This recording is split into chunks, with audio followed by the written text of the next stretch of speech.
ஏ மற்றும் பி ஆகிய இருவரும் இணைந்து ஒரு வேலையை 20 நாட்களில் முடிப்பார். ஏ தனியே அந்த வேலையை 60 நாட்களில் முடிப்பார் எனில் பி தனியே அந்த வேலையை எத்தனை நாள் முடிப்பார்னு கேட்குறாங்கப்பா. இது நம்ம என்ன பண்ண போறோம், ஏபி அவங்க கொடுத்துட்டாங்கப்பா 20 நாள்னு, ஏவும் கொடுத்துட்டாங்க 60 நாள்னு, பி மட்டும் கண்டுபிடிக்க போறோம். அப்ப என்ன பண்ண போறோம்னா நாங்க ஏ மற்றும் பிப்பா ஒரு வேலையை முடியுது, ஒரு வேலை சொல்லிட்டாங்கப்பா. எத்தனை நாள் ஆகுதுப்பா?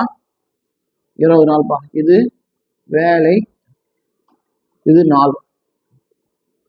அடுத்தது என்ன சொல்றாங்க, பிப்பா. ஏ மட்டும் என்ன பண்ணிட்டு வரான், 1/60. இது வேலை, இது நாள்ப்பா. இப்ப நான் என்ன பண்ண போறேன்னா, ஏபி இருக்குல்ல, ஏபி 20 சொல்லிட்டாங்க பாப்பா. இப்ப பி கண்டுபிடிக்க 1/20 மைனஸ் 1/60 போட்டா நம்மளுக்கு பி வந்துருமா? ஏபி 20, இது 60, இதுக்காச்சும் வந்துருமா? 20, 60 எவ்வளவு எல்சிஎம்? 20 போடலாமா? 10 போடலாம். 20 போடலாம். இது ஒரு வாட்டி, இது 3 வாட்டி, 3 2 60 வரப்போகுது. அப்போ 60 மேல போட்டா 3 மைனஸ் 1 கழிச்சா 2/60 அடிச்சா 1/30 அடிச்சா 30 நாள்ப்பா.